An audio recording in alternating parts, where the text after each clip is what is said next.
ہم بعض اوقات سوچتے ہیں کہ فلاں شخص بڑا گناہگار اور سیاہکار ہے، دعویٰ کرتا ہے رسول اللہ کی محبت کا، تو یہ کیسے ممکن ہے؟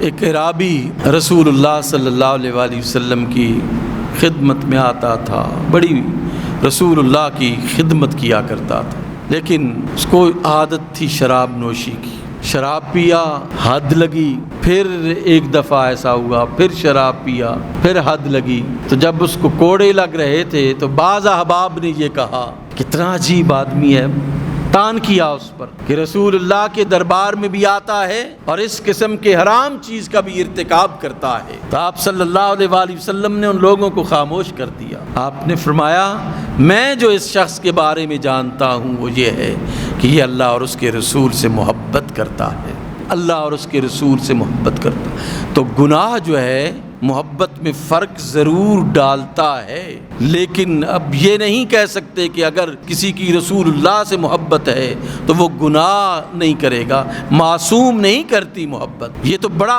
اعزاز ہے کہ اگر انسان جو ہے وہ صغائر اور کبائر سے اپنے آپ کو بچا کر ایک معصومانہ زندگی گزارے اور پھر رسول اللہ سے اور اللہ سے محبت کرے، تو یہ تو بلند مقام ہے، یہ تو فرشتوں جیسا مقام ہے، یہ تو انبیاء جیسا مقام ہے۔ لیکن اگر کوئی گناہ گار بھی ہے تو اس کے گناہ کی وجہ سے آپ اسے تانا نہیں دے سکتے کہ یہ رسول اللہ سے محبت نہیں کرتا۔ رسول اللہ سے محبت کیجئے، ممکن ہے اس محبت کے ذریعے سے انسان گناہوں سے باز آ جائے، یہ کوئی بعید نہیں ہے۔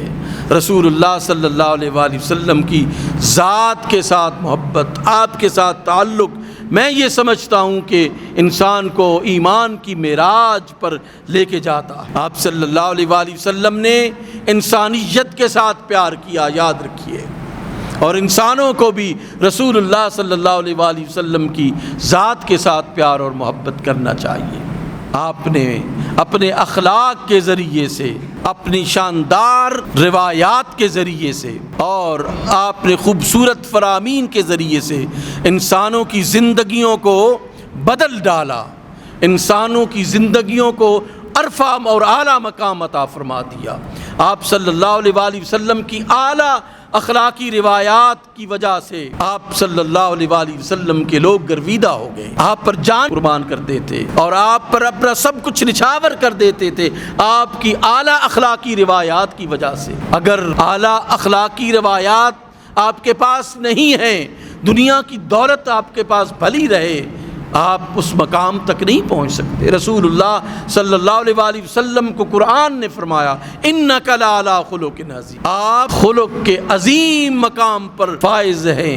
رسول اللہ صلی اللہ علیہ وآلہ وسلم نے خود ارشاد فرمایا کہ حسن اخلاق سے بڑھ کر قیامت کے دن میزان میں کوئی چیز بھاری نہیں ہو۔ اخلاق سب سے بھاری چیز ہے جس کو ہم کوئی اتنا نہیں سمجھتے، اہمیت نہیں دیتے۔ ہمیں نہیں پتہ کہ ہم نے بڑے سے کیسے بات کرنی ہے، چھوٹے سے کیسے بات کرنی ہے، خاتون سے کیسے بات کرنی ہے۔ آپ صلی اللہ علیہ وآلہ وسلم نے ایک ایک چیز کا ادب سکھایا ہے اور بتایا ہے کہ تم نے زندگی میں کس طرح بولنا ہے، کس طرح بیٹھنا ہے، کس طرح اٹھنا ہے۔ آداب ہیں، آداب زندگی آپ صلی اللہ علیہ وآلہ وسلم نے عملی طور پر جو ہے وہ کر کے دکھائے، اس لیے لوگوں نے آپ کو فالو کیا اور ایک ایک چیز کو فالو کیا۔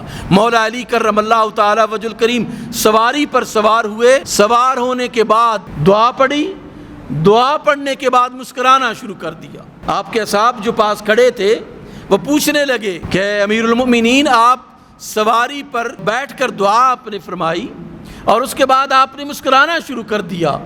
آپ صلی اللہ علیہ وآلہ وسلم کے اس پیارے جان نثار صحابی، آپ کے نائب، آپ کے وسیع جناب مولا علی کرم اللہ تعالی وجہ الکریم نے ارشاد فرمایا کہ میں نے رسول خدا کو ایسے ہی دیکھا تھا۔ جناب عثمان غنی رضی اللہ تعالیٰ عنہ آپ صلی اللہ علیہ وسلم کے ساتھ تھے، تو آپ درخت کے نیچے سے جناب رسالت مآب گزرے، اس کی شاخیں جھکے ہوئی تھیں، آپ نے جھک کر اپنے آپ کو بچاتے ہوئے اس درخت کے نیچے سے گزرے۔ ایک دفعہ پھر عثمان غنی رضی اللہ تعالیٰ عنہ اسی درخت کے نیچے سے اسی راستے سے گزرے تو آپ جھک گئے. لوگوں نے پوچھا کہ جھکے کیوں؟ آپ نے فرمایا میں نے جناب رسالت مآب کو دیکھا تھا کہ وہ اس درخت کے نیچے سے جب گزرے تھے تو وہ جھک کر گزرے تھے. لوگوں نے کہا کہ اس وقت اس کی شاخیں جو ہے وہ بہت نیچی تھی، اس وجہ سے رسالت مآب صلی اللہ علیہ وآلہ وسلم اپنے سر مبارک اور کپڑوں کو بچانے کے لیے یہاں سے جھک کر گزرے تھے. تو آپ نے فرمایا میں نے یہ تو نہیں دیکھنا کہ سرکار کس لیے ایسے گزرے تھے، میں نے صرف یہ دیکھا ہے کہ سرکار ایسے گزرے تھے، بس کس لیے گزرے تھے یہ میرا موضوع نہیں ہے. میں رسول اللہ کی اتباع کر رہا ہوں. رسول اللہ نے جو کچھ کیا ویسے کر رہا ہوں. کیوں کیا مجھے سوال نہیں کرنا. جناب رسالت مآب یہاں سے گزرے تھے اور جھک کے گزرے تھے تو میں بھی جھک کے گزر رہا ہوں.